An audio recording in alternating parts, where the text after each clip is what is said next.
Today's episode is going to challenge a belief that so many runners and triathletes get stuck on, that the only way to run faster is to train fast. But what if that's not true? What if you could set a new PB without smashing out intervals or chasing high-speed sessions? Today we're diving into real-world case studies from our own athletes who run faster than ever without hammering speed work or traditional running training, and in some cases without even running that much at all. You're going to hear different approaches to achieve running PBs, how a certain athlete ran back-to-back PBs off limited run volume but a strong bike base, and how another athlete overcame injury and still broke through a performance plateau off just 30 kilometers of running per week. Whether you're building for a marathon, recovering from running injury, or deep in triathlon training, in this episode we want to give you a fresh and proven perspective on what actually makes you faster on the run. So, Dad, a topic we love, let's get into it. To open the discussion, give us your overall thoughts on running fast and the mistakes you see with the mindset of running training. Oh, it's such a minefield of conversation on this one. I absolutely love it because we could, anybody can find data and twist it the way you want to. And over the years, I've done that with myself. I have to, if I want to be a more competitive runner, I have to run faster. And I never got to the start line on a lot of races because I was so injured. And the minute I gave up on trying to run faster and trying to be stronger and more resilient, that's the minute I became a really good runner. Not just in triathlon, but in individual single sport marathons, 10Ks, half marathons. And that's the thing we want to really get across in this podcast today.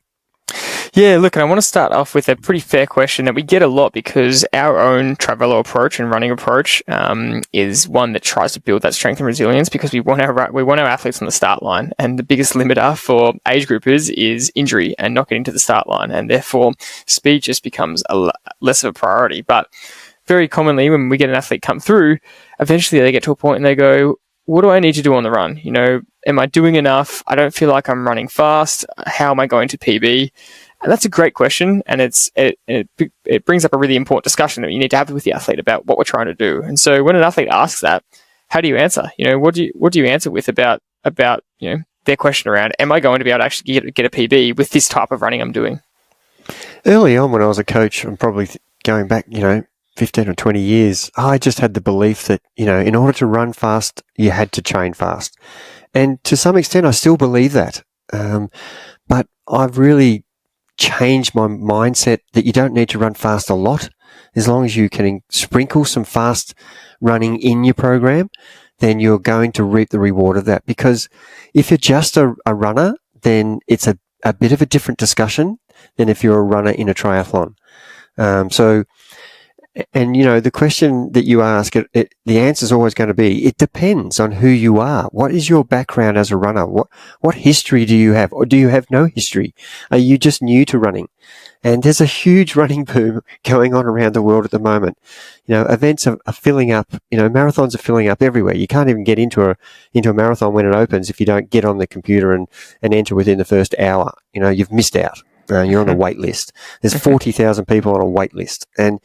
And so, a lot of people going into these races, I feel very underprepared. They just want to tick off a half marathon or a 10K or a 5K, or even the biggest challenge is the marathon. They just want to be a part of it because, we're social beings. We want to do what the majority of people are doing. All my mates are running. I can run. Anybody can run. Let's have a crack at this half marathon or marathon. And when you dig deeper, they haven't done any 5 or 10Ks and they're entered a half marathon. And, for some people, you'll get away with it. We're not saying you won't. Mm-hmm. But for the majority of people, you'll end up breaking down before you get to the start line. And if you do get to the start line, you will probably do some damage that may be taking you 6 months or a year to recover from. And for me, that's not what we should be doing. I think that's irresponsible. And for people who want to have really good health and fitness for their whole life, they should be looking after themselves when they're 19, so that when they're my age at nearly 70, you are still able to run. And I'm in the category that can't. And so I'm giving you advice based on, I have regrets about what I did. And I pushed myself way beyond when I was injured instead of rehabbing and getting the strength and conditioning work. And so this is what we're trying to prevent people from doing. And injury is the huge sticking stone or stumbling block that derails everybody's preparation. And so So we're really adamant that too much intensity as a runner, unless you are a runner who's been running for 15 or 20 years, they're different. We're talking about new people to the sport and people who've only been in it for maybe 5 or 6 years as a runner. As an 18-year-old, you haven't got that resilience unless you've been running since you were 12. As a 28-year-old, you might have just started in the last 3 or 4 years, so you don't have that resilience of 16 years of running. Resilience is the big thing. Your body can cope with the training load, or it can't. They're the two things. The reason it can is because you've been doing it a long time. Doesn't necessarily mean that it's right. It just means your body's used to coping with the really hard load that running, instills onto the body. And so every time you try to run faster, you're putting yourself at risk by a higher percentage. And so I just believe you're better off getting to the start line healthy than getting to the start line injured. And yeah, sure, you've done some great fast runs, but you're so injured you can't actually do what you want to do anyway. So the question's pretty tough, Jordy. It does depend on who you are and how much running you've done. That's my summary. And for that reason, we're going to give a few different examples in this episode, because we're going to show how different athletes can respond to a slight variety of running training. But the main premise and point we're trying to get across is that you don't have to do traditional fast work, and you don't have to do really big volume of training to be able to run well and run fast. But it's going to sound a little bit contradictory throughout the episode, and we're doing that on purpose because we're trying to show a variety of ways that it's really important in the coaching process to take an athlete and just change enough things that based on what they need and exactly what you spoke about, where they've come from and their base. Because the example you gave about the running boom, a lot of these runners aren't doing enough volume, and that's their problem. They're jumping into races without enough volume, and that's a really, really big problem. But we're seeing kind of sometimes in the triathlon world a bit of a shift the other way, because all the pro triathletes are doing monster Ks, and age groupers are trying to match that, and they're just running far too much and breaking down because of it. So we're trying to stop athletes from potentially running too much when it's unnecessary. If you do the right amount of sessions, you can get the volume required without overdoing it. And making sure the sessions you're doing are quality. Quality doesn't have to mean fast, but quality means training at the right zones that we're trying to aim for. And at the end of all that, PB the run, which is the whole point of this topic and what we're trying to do. And so the first example I want to go through is actually an athlete we spoke about in the podcast before, Harris, who, we did a great case study on him where he got a fantastic result at a half Ironman, and that was last year. And then this year he was aiming for another 70.3, which he performed very well in. But the running was a big question mark about how it was going to go. And so the timeline of things was he did a PB 10K in February of 39.09 at 3:52 pace. Then he basically had, for various reasons, a lack of running for about 8 weeks. And really, he sort of averaged literally 10 or 12K a week of running. So very little running. But then he managed to pull it together for kind of the last month, leading into the race and pick those kilometers back up. But at that point, you can't rush anything. You can't just try and jump back into big volume. So every session you do has to be quality. And so we have to make some decisions around, okay, what are we trying to achieve here? We need some strength back with some endurance work, but you can't go too long because you haven't been doing your long runs. We just need some 70.3 intensity off the bike. The beauty was, in this time, he was training on the bike really well. And this is the first point we want to make, is that triathletes have a huge advantage that they can get cross-training in that will improve their running. That's where you get your intensity. So kind of the first myth we want to get rid of is you don't have to run fast to get fast, but you do have to do VO2 work to lift that VO2 engine of yours, and you get that from the bike, and that does translate to your running. We think a lot of people aren't understanding how much that translates. And for him, he ended up doing a 10K time trial the week out from the race, and he PB'd again.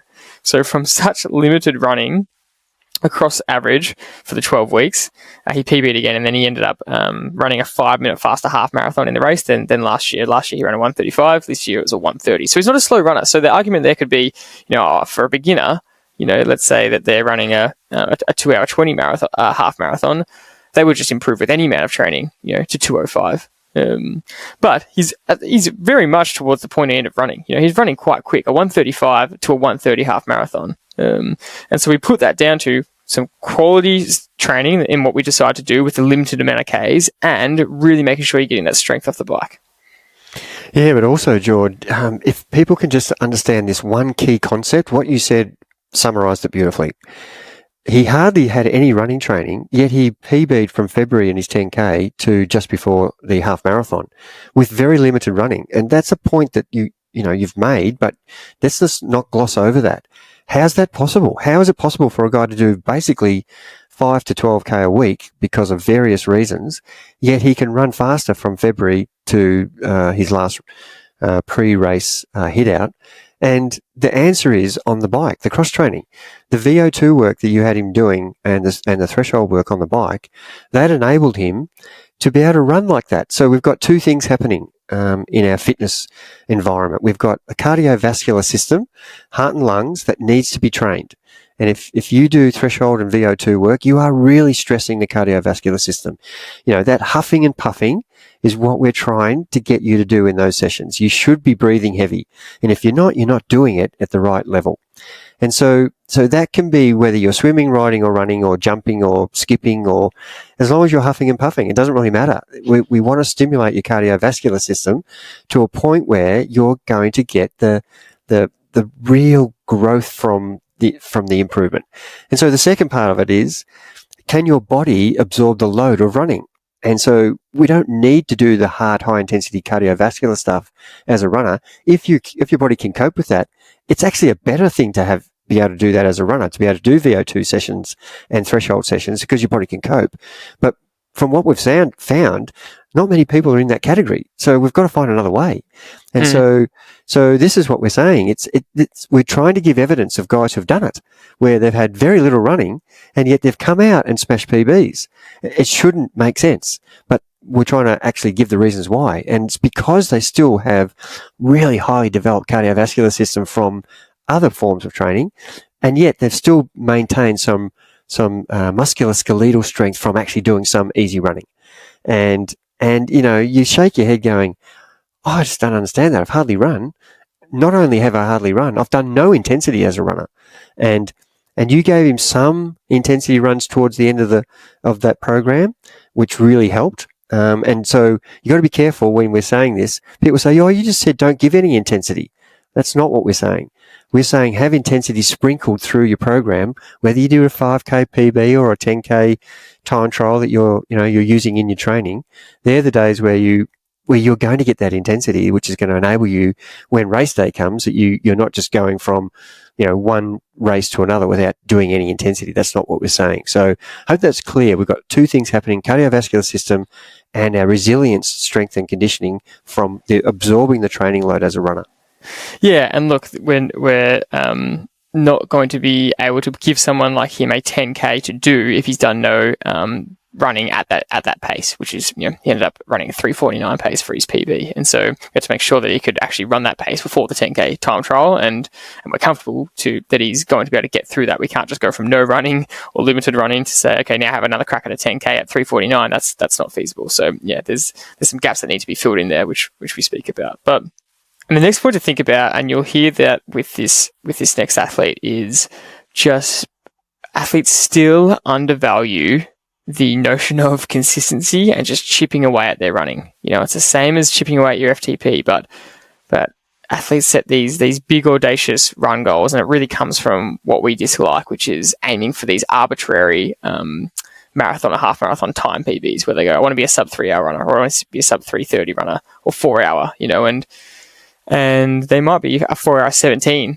marathon runner. And so we never say that those goals aren't achievable. We just want athletes to rethink the time frame and go, you can absolutely get there, but it might take 1 year, it might take 3 years or 4 years, but you can definitely get there if you keep chipping away. And athletes need to understand that if they keep just showing up with the running training and just stay on this approach, we see it time and time again with our athletes. Suddenly after a year and a half, they've wiped off a minute or two each time, and suddenly they're 8 minutes quicker or 12 minutes quicker, depending on whether it's a 10K or a half or a full. And this next athlete, I think, is a really good example of that, because she had a lot of interruptions, and she's someone that probably averaged just around 30 to 40 kilometer weeks, up to 40 kilometer on her best periods.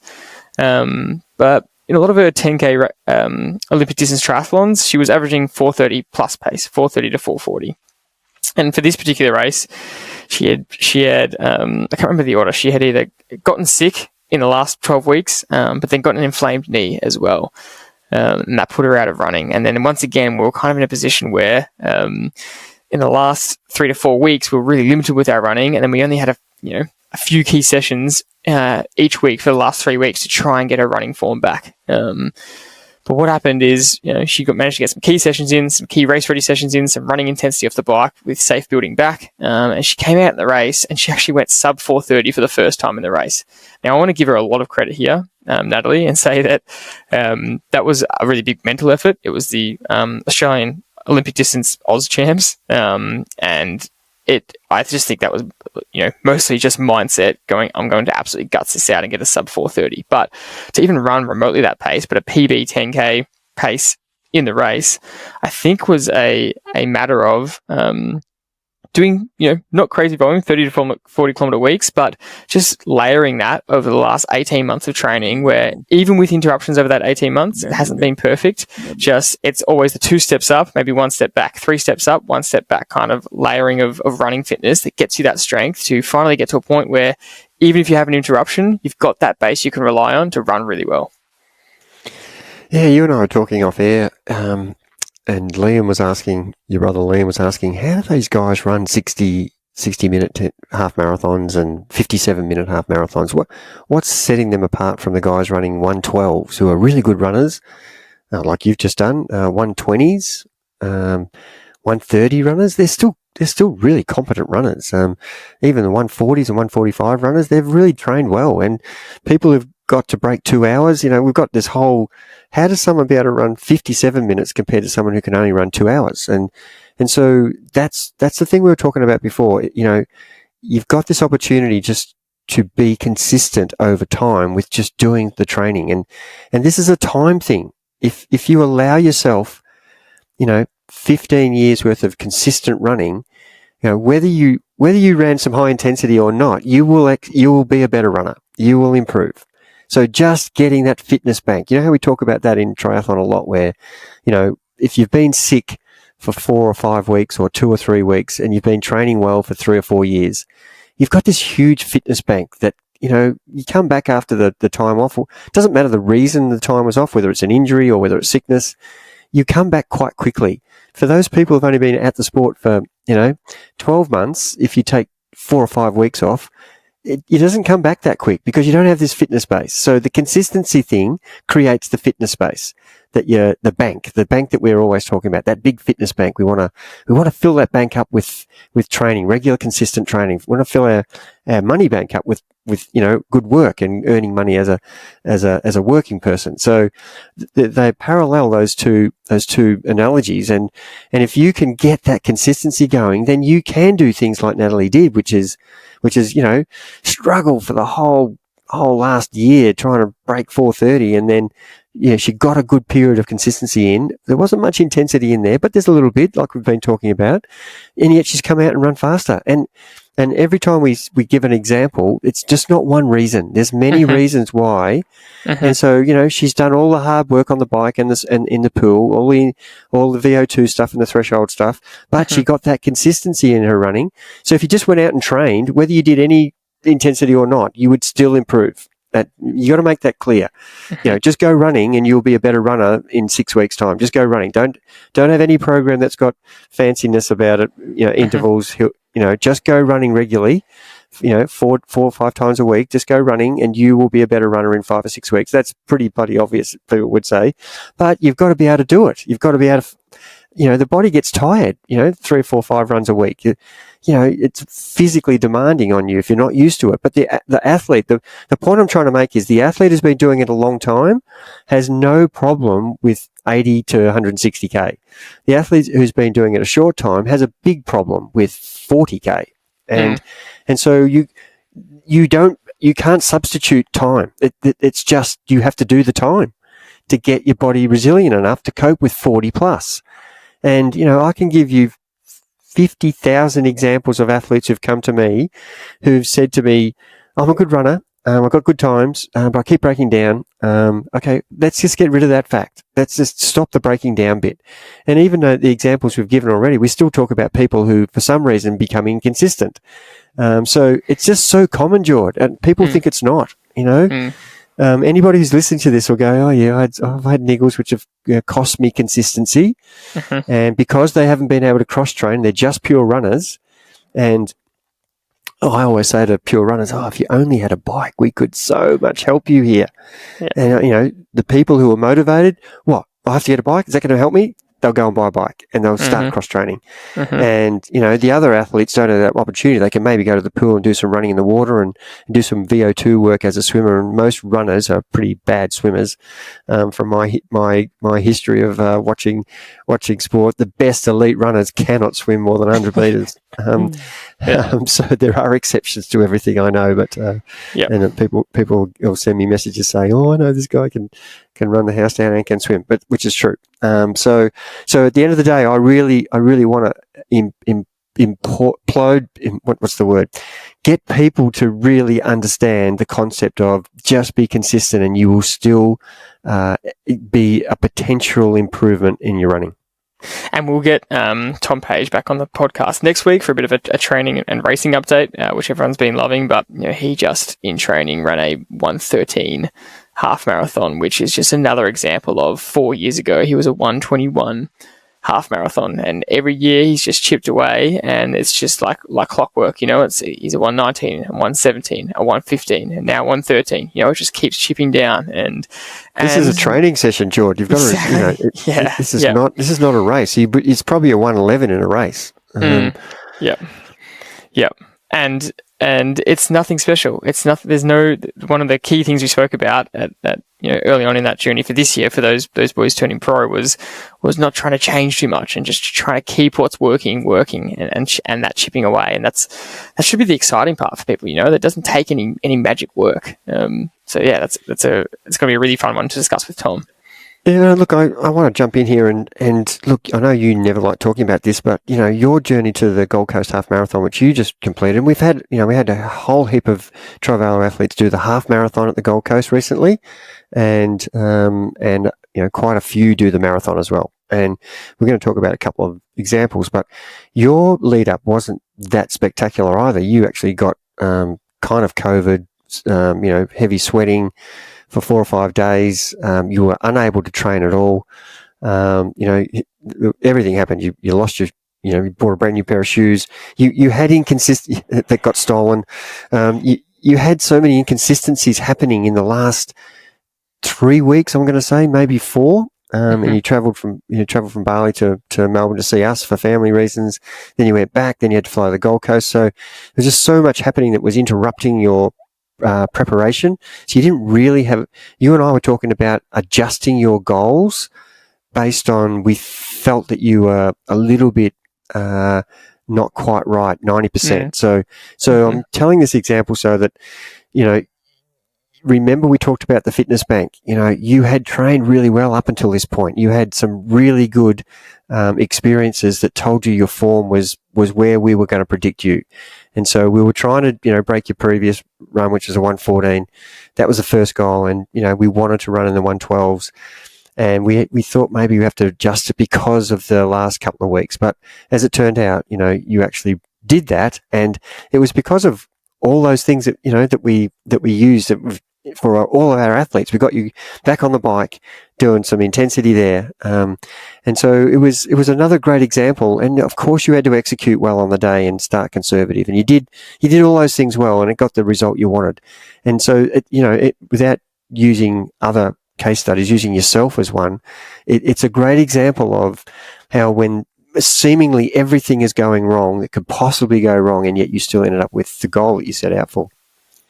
It's funny. I used the motivation from all our athletes, and I tipped into that that knowledge bank and kind of experienced jar to go, well, in those last 10 days when I'd barely run, and you're going, it's just not the taper you want. And we speak about it so much on the podcast that things don't have to go perfectly to still run well. And a few days out from the race, you're exactly right. Me and you are having a conversation going, what's the plan here? Do we go for it when the body's just not right, or do you go conservative? And yeah, I leaned into a lot of the experiences that our athletes had where they still managed to run really well because of the work was done a lot earlier. The work is done in all the months leading up. And if you're trying to rush the work in the last 2, 3, 4 weeks, then you're not coming from a good place anyway. And yeah, we decided to go for it.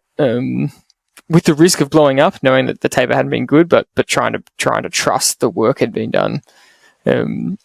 But one lesson in that I think is worth mentioning is the difference in prep from my training to get the 114 PB compared to my training to get the 112 PB. And I want to get your thoughts on this, but when I did the 114, I was probably only running 50, 60 kilometer weeks, which for triathletes might seem heavier load, but for the running community and my own running is extremely light. But I was very bike fit, and I was doing a lot of bike riding and was really racing fit on the bike. Whereas this prep, you and I sat down because the main goal of the year is the marathon at the end of the year. So we decided that we're really going to do the opposite to kind of what we push for a lot of triathletes and run bigger run volume and get back up to 80 plus kilometer running weeks. And so I guess my point here is that, to run this 112, it's back up to 80 kilometer weeks with very minimal to no cycling, because I'm trying to get mara-fit. But, I think I've run 2 very good times with 2 different approaches. And I guess that's the point here, is that we're not creating brand new programs for everyone. I'm on a very similar program to Tom Page and all our other athletes, but just with some slight variations and little tweaks in volume and which key sessions to pay attention to. And that was off your advice. But it's interesting how you can get two similar and good results off 2 different approaches. Yeah, and one of the things that we often speak about is how valuable the endurance component is as a triathlete. To get those long rides and those long runs in. But as a runner, it's even more critical, and that was one of the things we really picked up on, was getting you to run longer, not faster, but we extended your endurance run. And you're in the difficult environment with humidity and temperature, so it's kind of almost a restriction on your training. So if you're out there in 95% humidity at mid 30 degree temperature at 6 a.m, it's really hard to run with the intensity you want to. So you really were forced to run with a lot more endurance as your goal, and that's where we brought you up from 50 to some weeks of 70 to 80k, and your body can cope with it because you've had that layer upon layer of years of running, and so you're now so much more prepared. That's why we didn't need to do so much bike stuff, because you could do some intensity in the running. Because let's face it, I had you running as a little kid at doing intervals at 8, 9, and 10 years of age. So you have had a long career of 20 so years of understanding what the load is for your body. Your body understands that load. So yes. So that's an exception as well. So what you do doesn't necessarily mean it's going to work for others. But yes. But the key thing was that you did some more endurance there. And I think that really, and we said before, it's not about running, all these hard efforts. It's not about running longer, but they all help if you do a sprinkling of them. And I think that's what you have done quite well. And the proof's going to be in the pudding as we head to the marathon in October. How well the next 13 weeks are post this little measuring point of your lead into the marathon. And so another example we want to touch on, I think we've spoken about many athletes who have done this, but absolutely zero fast running, so not even sprinkling it in. And these are the athletes often who are training for a pure marathon, or we had Rachel, who we've spoken about, who actually came on the podcast training for ultras, and she did the Ultra Mont Blanc, the world champs, the insane run. I can't remember. It's so big that I can't remember. It's 160 kilometer ultra or something. 200 something. Yeah, absurd. It's ridiculous. 40 hours of running. I can't. Yeah, once the numbers get that big, you just lose track of how nuts it is. But that episode was really, really cool with Rachel. We encourage you to go back and listen to that and her experience training for that and the monster hours she was doing. But for a lot of these athletes who are training for an Ironman or a marathon or ultras, they tend to do seriously zero fast running. That's not always the case. There's no blanket rules here where it's black and white. But often it's the max intensity they're kind of going is their marathon race pace.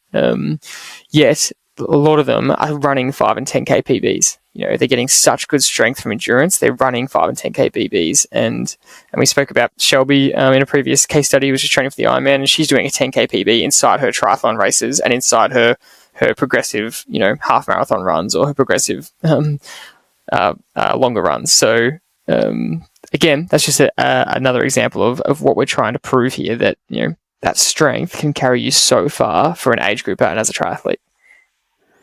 Yeah, and the examples you've given are great. And look, that we try to replicate the requirements of the event that you're in. And if it's an ultra, the goal is to be layer upon layer fit, not having interruptions, not be injured. So you can't go into an ultra, or you can't go to any event. But more so, you've got to do the volume, as that's the example we're using there with ultras or marathons. And at the end of the day, if you do that work, you can still run fast. And we've seen so many examples of people doing PBs when they're not even trying to do any intensity, and it's just blows your mind. And it's that is why the endurance component is such a crucial part. And that's exactly where I finished your summary off, was get the long runs in, see your time improve. And I just think there's people just overlook that fact, and that's one thing I want to make crystal clear. You ignore that endurance run at your own peril. One final example we want to touch on is a cool example for us, is a coaching case study where couldn't quite work out why there was a gap for this athlete between what they could do 10K fresh in races and their half marathon time in a 70.3. And it turned out to be one key session that were missing, and one key session that needed to come back into the program. And this athlete, it's still a work in progress, but they could run at a 34-minute 10K, kind of 33, really fast. Between 32 and 33-minute 10K, up there with our top runners in the Trivello squad. Yet in a 70.3, he wasn't running the same as the Tom Page and Roland Crantock, Matt Phillips, Stevie Mack, all the guys who can run anywhere between 114 and 119, which is where Tyler should be. And so he can do these. He still wins, the local 5K, the local 10K in these fantastic times, but it's not replicating across to his triathlon training. And this is a real, question mark about how am I going to fix this? How are Tyler and I going to fix this? And so I can't wait to report back. We've changed our philosophy a little bit. He lives in an environment where, similar to you, where it's somewhere between 100 and 115 degrees Fahrenheit, which is 34 to 42 degrees Celsius, where by 9 o'clock you just can't train. It's just too hot.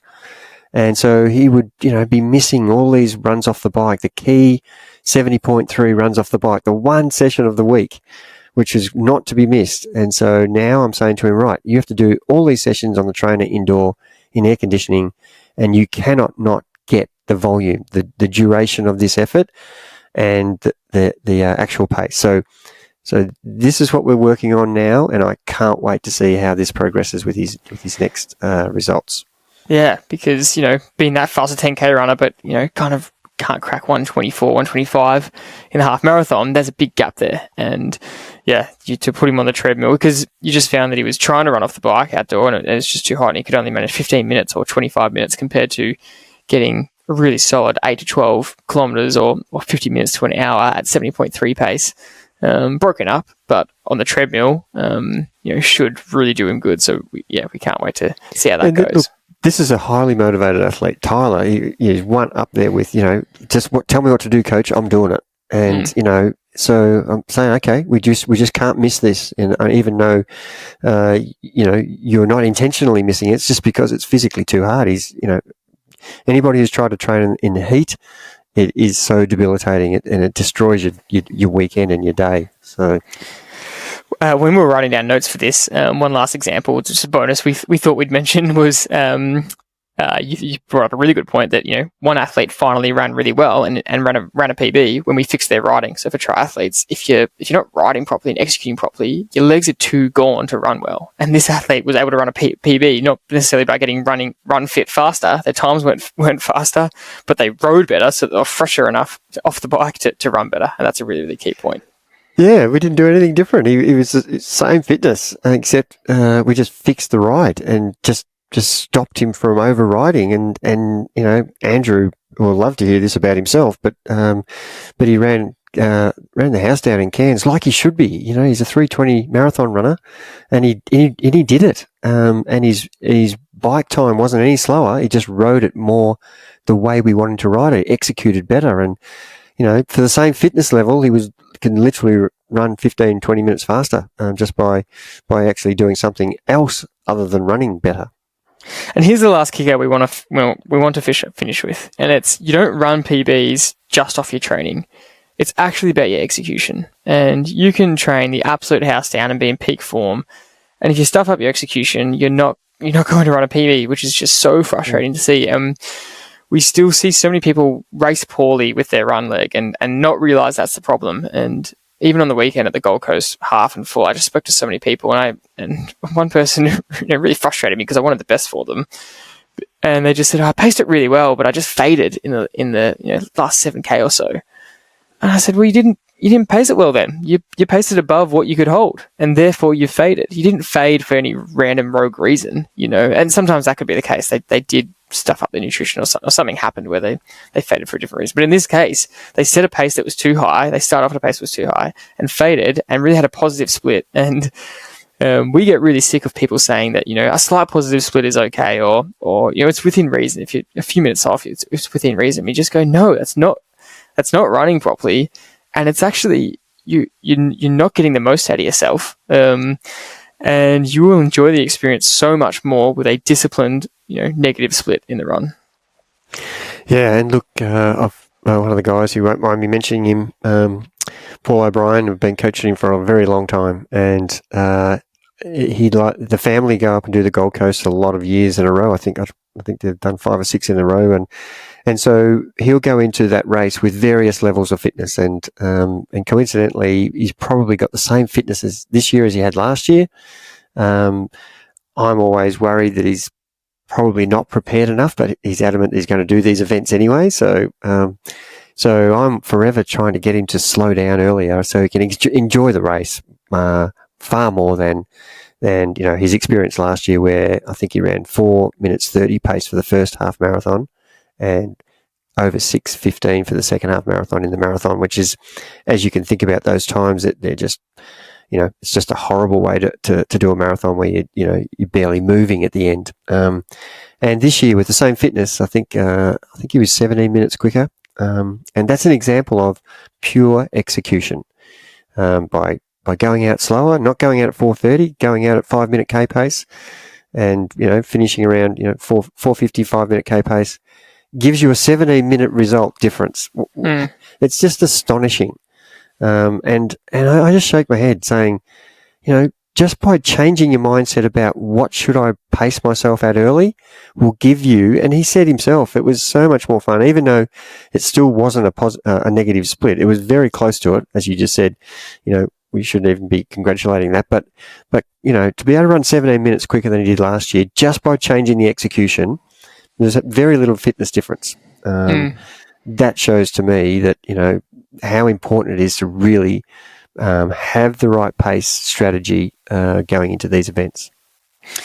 Yeah, there was a ton of interesting examples found from the race on the weekend, and I remember going past someone at the 4K mark, and at the start, you just had hundreds of people running past me at the start, and I was looking around going, gee, I thought I was in the top kind of 1% of runners in the race, and to have that many people going past, you do get surprised. And I went past someone about the 3 or 4K mark, and they were just breathing so heavy and gasping for air. And you just kind of go, you've just really mucked up your next 17K and really put yourself into a whole and a bit of an unenjoyable experience just by flying out of the gate. And we do it. There's a really fine line here between not trying to say it to be arrogant or to say that, that this is, to tell people what to do, but it's just when you experience it yourself and you experience a negative split, you just want everyone else to experience the same thing and go, it's just a far more enjoyable way to run. And actually a really good mate of mine, he really wasn't sure on his fitness level, and he sent me a race plan beforehand and said, "I'm thinking about this," and I just said, that seems reasonable. It seems like it's what you can do. I think there's no problem with going with that. He started that plan, found it was really conservative straight away, but still kind of stuck to it, and then slowly lifted, and then came home, 20 seconds faster per kilometre than what his original plan was. And he just finished, and he was absolutely chuffed, but he was going, "Oh, I left too much time on the table." And I said, "Trust me, you didn't. You probably left a little bit of time, but you've just had the most enjoyable run." And he was really smiling from ear to ear. And I said, "That's the first time I've seen him execute like that, and it's a world of difference." Yeah, there's some great stats, Jord, when I was looking at the half marathon. I love digging into the stats, and one of them is the actual app has what your pace was against your category and what your overall rank was. So, for example, we've got Sam Dunstan, who broke 3 hours, by the way. He ran a 2:55, massive PB, and big shout out to him for execution 101. And he started at 740th as a male runner in the marathon when they got through the first 5K. That's where he was. Guess where he finished? He finished 550th. So he literally passed 200 people from 5K to the finish. That's how to do it. And then if you just click on what his pace was, he started at 4:10 and he finished at 4:05. And, that's how that's gold. And I just keep clicking through the people that are part of our group. Fiona Mann, she did the marathon in 3:43. Her rank at the start was 1,086th in the 5K mark, and then she finished 680th. So she passed 400 people. Yeah. So they're just unbelievably good stats to show you how. And if you just think about that, if you're out there and you're running past one person or two person, you get a little bit of a lift. But you do. 400, you pass 400, it's and people might say, well, she started too slow. Well, she didn't. She ran pretty much the same pace the whole way. She started, I could rattle off the stats. She started at 5:25 pace and she finished at 4:44 for her last. But she ran 5:18 for the majority of it. So it's just because she executed so brilliantly, and she's kind of laughing at people who are just running past her at the start, just like you said. Everybody's running past me. And then slowly but surely they stop running past me, and then I start running past people. And we've said this so many times, but it is a great feeling. You may not be running any faster yourself, but because people around you are actually running way slower than they were, it feels like you're running faster. And you get this adrenaline rush of, I'm flying, and people are yelling at you, "Oh, way to go, Trivello, looking good," and it's and people who are really struggling to actually breathe are yelling out. It's a really good camaraderie, and people respect people who have done it well. And in their own brain, they're going, "Why aren't I doing that? Why am I struggling here to think about finishing?" Yeah, no, it is everything. And so the topic of the day was how to PB, and how to PB. What's the right training for it, but you can't forget the actual execution, which is so, so important. So we hope this episode has inspired you and helped you to think about your running a little bit differently and not fall into the same traps that we see a lot of runners do, and actually get your running right and get to the start line in good shape to execute well. And if you want help with that, you can go to trivellocoaching.com.au and apply to get coached. And that's not just for running. We're talking about running in the triathlon and how to make sure that you get your run leg right. And so, as you've heard from a lot of these case study examples, this is exactly what we're helping each athlete do, and use the same principles, but tweak them to each person to get the best out of themselves running wise. So that's trivellocoaching.com.au to apply to get coached. Thank you very much as always for listening, and we'll see you on the next episode.